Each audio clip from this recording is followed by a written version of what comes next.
नमस्कार, मैं हूं विकास सुखीजा और आपको दिखाते हैं करनाल का एक और बड़ा घोटाला। दोस्तों, बड़ी खबर आ रही है बड़े घोटाले की। आपको बता दें, ये घोटाले करनाल में थमने का नाम नहीं ले रहे हैं। दोस्तों, जल्दी से जुड़ जाओ और आपको जो हम दिखाने जा रहे हैं ये दोस्तों, बड़ी खबर जो आ रही है, आपको बता दें करनाल में एक और बड़ा घोटाला सामने आया है। घोटाला है खाद्य आपूर्ति विभाग का, जहां से लोगों को राशन मिलता है, राशन के डिपो अलॉट होते हैं और उस विभाग से बड़ी खबर सामने आई है। इस विभाग के जो एएफएसओ हैं,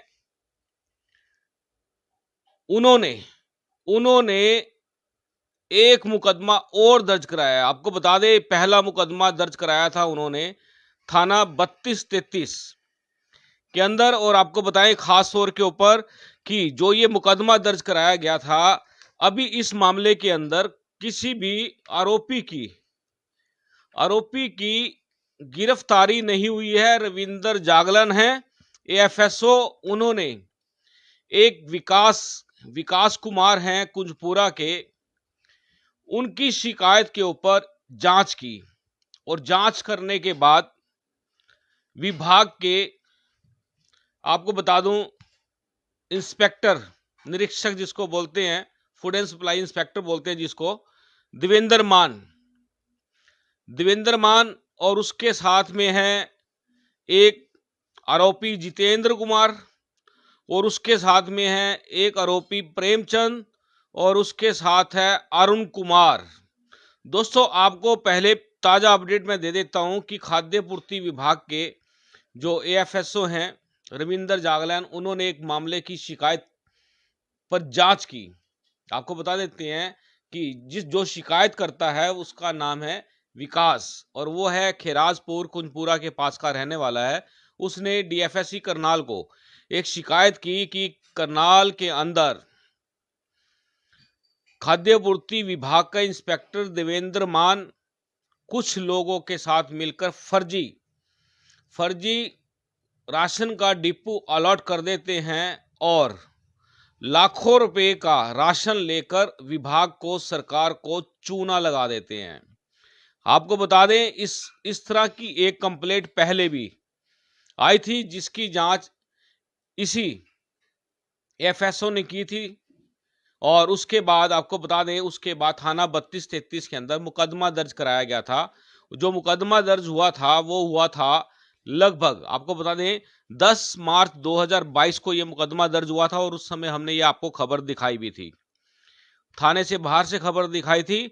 और उसके अंदर, इस मामले के अंदर पुलिस इन्वेस्टिगेशन कर रही है, लेकिन अभी तक कोई भी आरोपी गिरफ्तार नहीं हुआ है, ऐसी हमारे पास जानकारी आ रही है। और इस मामले के अंदर जो आरोपी थे उनके नाम बता देता हूं। उन आरोपियों में से कुछ ने एंट्रीस्पेक्टरी लगाई है, जिस पर आज बहस होनी है कोर्ट के अंदर कि इन लोगों को एंट्रीस्पेक्टरी मिलेगी या नहीं मिलेगी। लेकिन हम आपको बता दें, कानून के मुताबिक इनके ऊपर आईपीसी की धारा 420, 467, 468 और 471 लगी हुई है। दोस्तों, मेरा मानना है कि इनको अग्रिम जमानत नहीं मिलेगी। और इसके अंदर जिनको आरोपी बनाया गया था, उसमें से एक आरोपी था फूड एंड सप्लाई का इंस्पेक्टर देवेंद्र मान, और उसके बाद था विकास कुमार, अरुण कुमार, प्रेम कुमार, अनिल कुमार, और 110 फर्जी एसबीपीएल कार्ड धारक। यानी कि बहुत बड़ा घोटाला जो सामने आया था दोस्तों, उसमें मुकदमा दर्ज होकर पुलिस ने तफ्तीश, जांच शुरू की हुई है। और आपको बता दें, इससे पहले, पुलिस से पहले, खाद्य आपूर्ति विभाग ने इस पूरी शिकायत की जांच अपने एएफएसओ जो इंद्री का चार्ज है, जिनके पास देवेंद्र जागलन, उनसे जांच कराई। और जिस जांच के अंदर इन लोगों को आरोपी ठहराया गया, और उसके बाद इनके खिलाफ हो जाता है मुकदमा दर्ज, विभाग करवा देता है दोस्तों। और आपको बता दें, थाना प्रभारी ने बताया था हमारे को उस समय कि इस पूरे मामले की गंभीरता से जांच की जाएगी और जो भी आरोपी हैं उनको किसी भी कीमत पर बख्शा नहीं जाएगा। अब दोस्तों, आपको ताजी घटनाक्रम बता देते हैं कि ताजा घटनाक्रम यह है कि 5 अप्रैल को, यानी आज से 2 दिन पहले, एक अन्य शिकायत पर, उसमें भी शिकायतकर्ता विकास है खैराजपुर कुंजपुरा का, उसकी शिकायत के ऊपर 2 महीने पहले उसने शिकायत की थी डीएफएससी करनाल को, और उन्होंने उस मामले की जांच देवेंद्र जागरण को सौंपी, और देवेंद्र जागरण ने इस पूरे मामले की जांच करते हुए पाया, और उनकी जांच रिपोर्ट, जो उनका जो मजमून है, जो एफआईआर के अंदर उन्होंने कंटेंट्स दिए हैं, वो मैं आपको बता देता हूं। क्या क्या कंटेंट्स दिए हैं वो मैं आपको सारा बताऊंगा।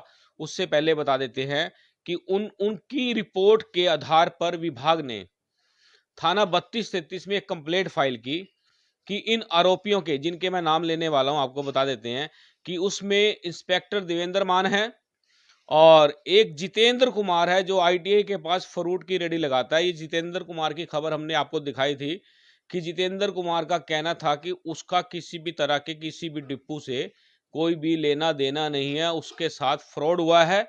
उसने एक कंप्लेंट फाइल की हुई है, और इसी मामले के अंदर जितेंद्र के अलावा प्रेमचंद है और एक अरुण कुमार है। इनके खिलाफ दोस्तों मुकदमा दर्ज कर लिया गया है, और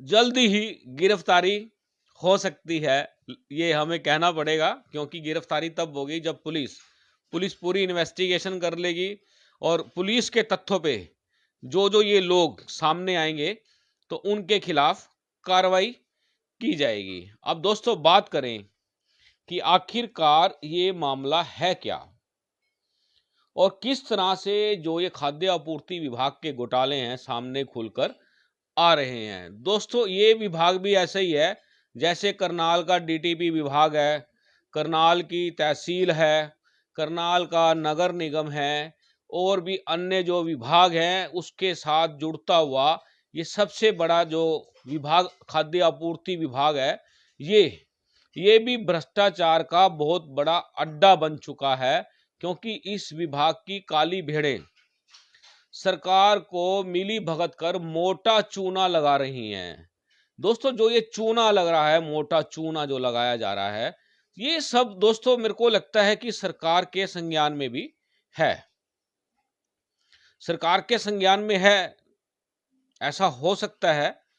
और जिस तरह से ये जो कर्म कांड चल रहे हैं इस विभाग के अंदर, ये हैरान करने वाले हैं। दोस्तों मैं आपको बताना चाहता हूं, देखो आपके पास पूरी जानकारी होना बड़ी जरूरी है। आपको मैं बता देता हूं कि खाद्य आपूर्ति विभाग के जो सहायक खाद्य आपूर्ति विभाग, यानी कि जो मैं बता रहा हूं एएफएससी, जो उपभोक्ता मामले के अधिकारी हैं, उनका नाम है देवेंद्र जागलन। उन्होंने एक शिकायत थाना माफ कीजिएगा 32-33 में दी है, और शिकायत में उन्होंने बताया है कि जितेंद्र कुमार पुत्र रामधारी डिपू धारक 4 चमन, सबसे पहला नाम इसका है जितेंद्र कुमार डिपू धारक 4 चमन, जिसकी खबर हमने दिखाई थी कि उसका कहना था कि उसका बीपीएल कार्ड बनाने के लिए अरुण ने धोखे से डॉक्यूमेंट्स ले लिए थे, और उसको नहीं मालूम कि उसका नाम से डिपू ले लिया गया।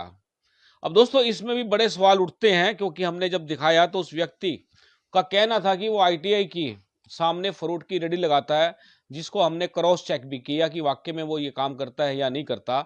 लेकिन अब जो हुआ है, और इसने कहा था कि मेरे नाम से ही डिपू ले लिया, तो पहला आरोपी यही है कि इसके नाम से डिपू ले लिया। और उसके बाद आपको बताता हूं जो एफआईआर है, एफआईआर के अकॉर्डिंग मैं आपको पूरी जानकारी दे रहा हूं।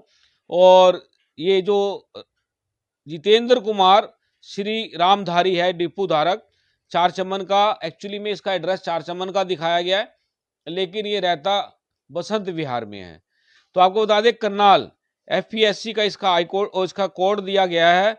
और उसके बाद है अरुण कुमार पुत्र प्रेमचंद निवासी इंदिरा कॉलोनी करनाल के विरुद्ध कानूनी कार्रवाई करने बारे उपरोक्त विषय के अंदर आपको बता देते संदर्भ में साफ साफ कहा गया कि सूचित किया जाता है कि एक शिकायत जो कि विकास शर्मा पुत्र श्री कृष्ण शर्मा निवासी गांव खैराजपुर जिला करनाल के माध्यम से, आपको मैंने बताया कि विकास शर्मा ने लगभग 4 फरवरी 2022 को एक शिकायत जो डीएफएससी करनाल को की थी और इस मामले की जांच आपको बता दें तुरंत प्रभाव से एएफएससी को सौंपी गई और जिसके अंदर पूरी जांच करने के बाद उनका कहना है एएफएससी का कि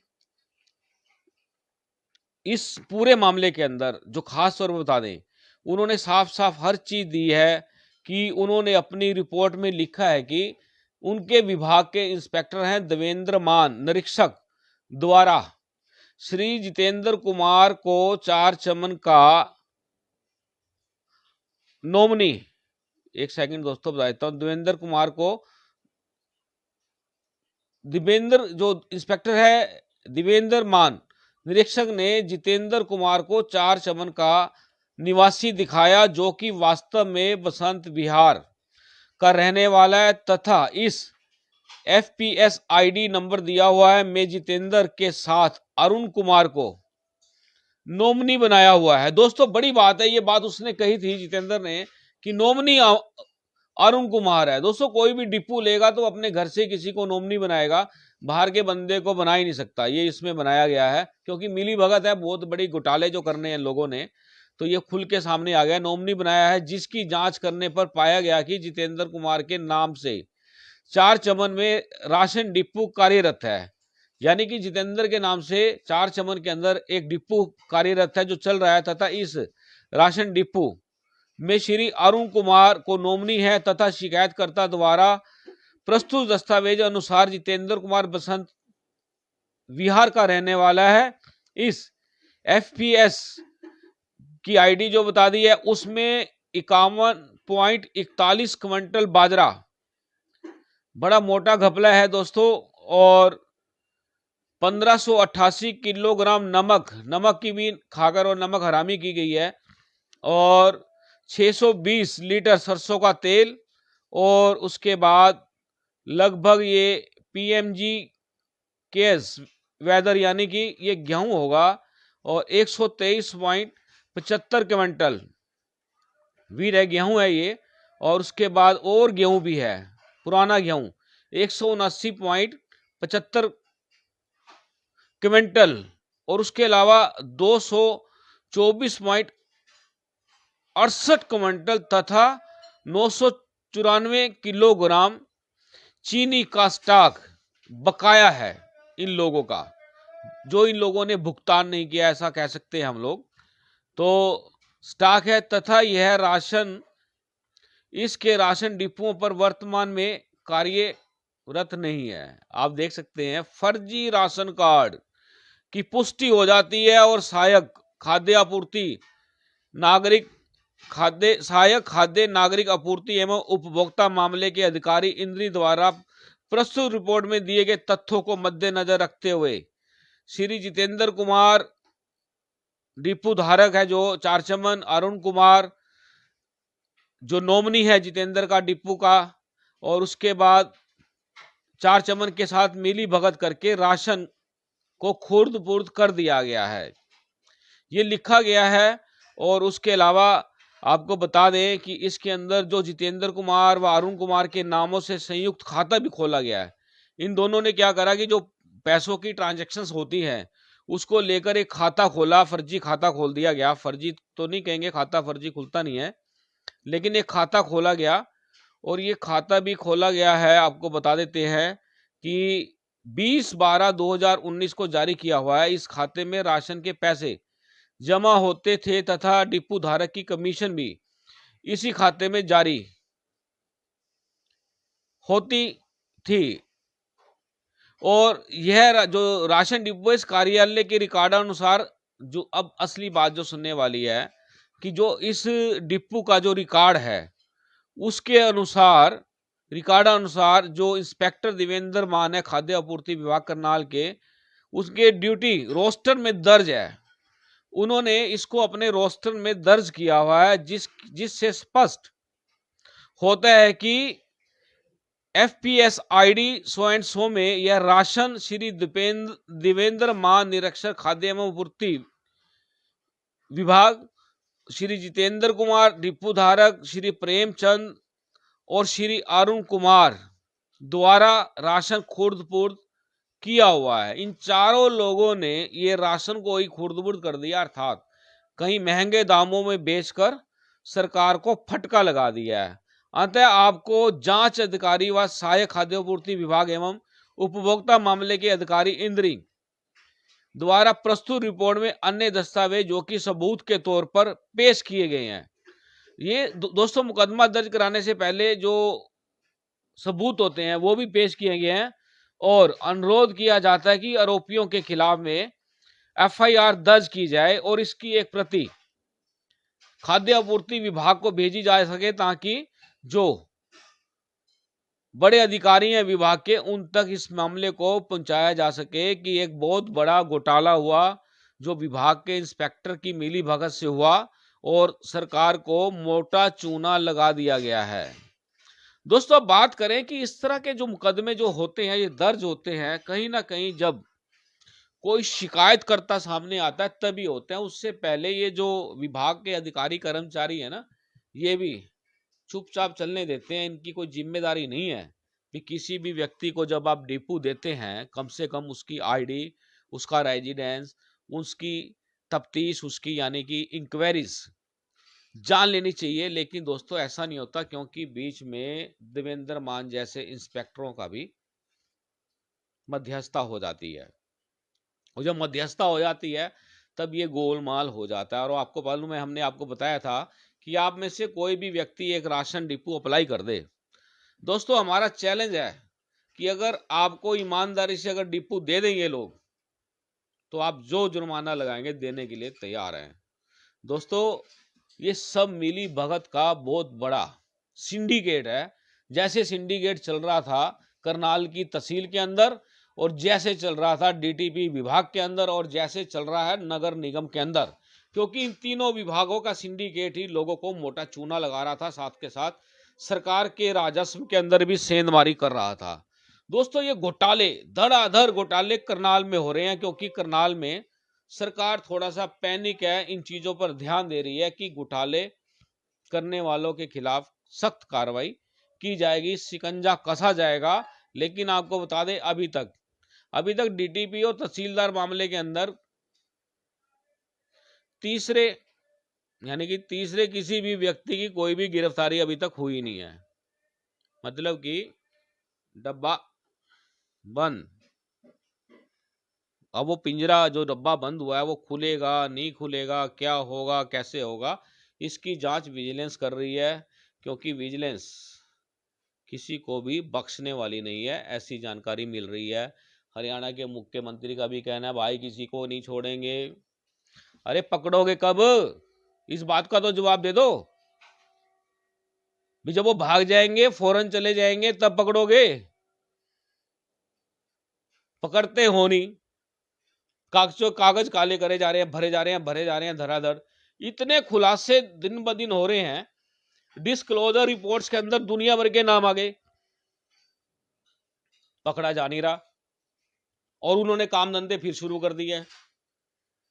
तहसील में जाकर देख लो जो जिन जिन के नाम है ना अर्जी नवीसों के, वो अपनी धंधे पे आराम से बैठ के मजे से बैठे हैं, मुंह छुपर करके ऐसे मुंह घुमाया, साडा की बिगाड़ देता है सरकार ने, हम तो दोषी नहीं है।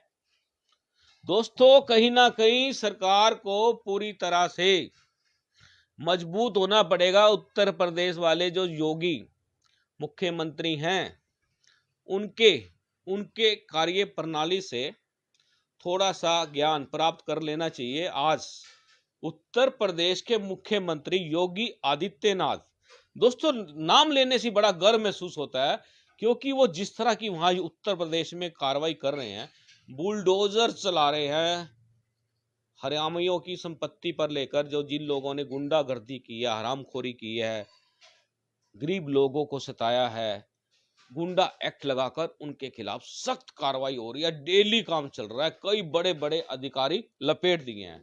मुझे मेरे एक दोस्त ने एक वीडियो भेजा और उसमें खास तौर पर उन्होंने मुझे फोन करके कहा कि सुखीजा जी इस वीडियो को आप देखना कि उत्तर प्रदेश के मुख्यमंत्री किस तरह से भ्रष्टाचार पर, गुंडागर्दी पर चोट मारते हैं, कैसे काम करते हैं। ऐसे काम होना चाहिए हरियाणा के अंदर, लेकिन हरियाणा में ऐसे कैसे हो सकता है दोस्तों? क्योंकि हरियाणा की जांच होनी चाहिए, पूरे हरियाणा की जांच होनी चाहिए, एक एक अधिकारी की, एक एक कर्मचारी की, एक एक पॉलिटिकल अधिकारी की, इन लोगों की जांच कर लेनी चाहिए। और हम तो गुजारिश करेंगे देश के प्रधानमंत्री माननीय नरेंद्र मोदी से कि आपने जिन लोगों को हरियाणा में लगा रखा है उनकी उनकी जांच कर ली जाए। क्योंकि हमारे पास जिस तरह की खबरें आ रही हैं दोस्तों, बेहद चौंकाने वाली खबरें आ रही हैं, और हम वो सुन लेते हैं, लेकिन आपको बताएंगे तब जब वो पुष्टि हो जाएगी, जब हम पूरी तरह से संतुष्ट हो जाएंगे, तथ्य हमारे पास आ जाएंगे कि वाकई में मिली भगत से बहुत बड़ा घोटाला चल रहा है। हालांकि मुख्यमंत्री पूरी तरह से टाइट है, उन्होंने बड़ा क्लियर कह दिया किसी कीमत पर भ्रष्टाचार को बर्दाश्त नहीं किया जाएगा। और एक आजकल एक सोशल मीडिया पे चल रहा है भ्रष्टाचार का काल मनोहर लाल। क्या बात है, जिस बंदे ने ये बनाया है बड़ा जबरदस्त बनाया है, लेकिन कम से कम वो दिखा तो दो कि भ्रष्टाचार पर क्या कर क्या रहे हो, कुछ तो दिखा दो। एक बार जो जलवा करनाल का वही दिखा दो। इतने अर्जी नवीस हैं, इतने आरसी क्लर्क हैं, और बड़े बड़े बड़े अधिकारी कौन से हैं उत्तर प्रदेश के अंदर दोस्तों, आईएएस आईपीएस तक वहां के मुख्यमंत्री ने रगड़ दिए हैं। जिन जिन के मामले उनके पास पहुंचे उनका सबका पुलिंदा बांधा गया है। लेकिन हमारे यहां, हमारे हरियाणा के अंदर भाई ये देखिए, हाथ जोड़ने पड़ेंगे, जनता को भी हाथ जोड़ने पड़ेंगे, भीख मांगनी पड़ेगी सरकार से कि इन इन भ्रष्टाचारियों से हरियाणा को मुक्ति दिला दो दोस्तों। ये जो आपको मैं 2 मुकदमे दिखा चुका हूं खाद्य आपूर्ति विभाग के, उससे पहले हमने आपको दिखाया था नगर निगम के अंदर जो नो ड्यू सर्टिफिकेट का घोटाला हुआ था, उसकी ईओ ट्रांसफर करा के भाग गई। ना रहेगा बांस और ना बजेगी बांसुरी, ईओ ही भाग गई। और डिप्टी कमिश्नर ने पूरी जानकारी दी, मुकदमा दर्ज करा दिया। मुकदमा दर्ज कराने के बाद दोस्तों साबित होता है कि मुकदमा ही झूठा दर्ज करा दिया। अरे झूठा कराया, उसको कैंसिल तो करा लो, मान तो जाओ कि ये घोटाला हुआ है, आईडी हैक नहीं हुई। ये सारे तथ्य दोस्तों खुलकर सामने पेपर पर, फाइल पर आ चुके हैं। दोस्तों मामला बड़ा गंभीर होता जा रहा है, अगर इसको समय रहते नहीं लपेटा गया तो ये आने वाले दिनों में भाजपा के लिए परेशानी हो जाएगी, हमें ऐसा लगता है। दोस्तों करनाल में आज कोई भी ऐसी सड़क नहीं है जो जर्जर ना हो, लाखों करोड़ों अरबों रुपए लगा दिए, लेकिन एक सड़क भी ऐसी नहीं है जहां पर आपकी cycle, scooter, motorcycle, car, truck, jeep बिना खड़के के चल सके। वो हिल जाती है सर, ऐसे ऐसे हो जाती है पूरी की पूरी। तो दोस्तों आप मेरे साथ बने रहे, और इस तरह के जो घोटाले हो रहे हैं हम आपको लगातार दिखाते रहेंगे बिना किसी दबाव के। और आप देखते रहे अब तक टाइम्स। मैं हूं विकास सुखीजा। नमस्कार, जय हिंद, जय भारत।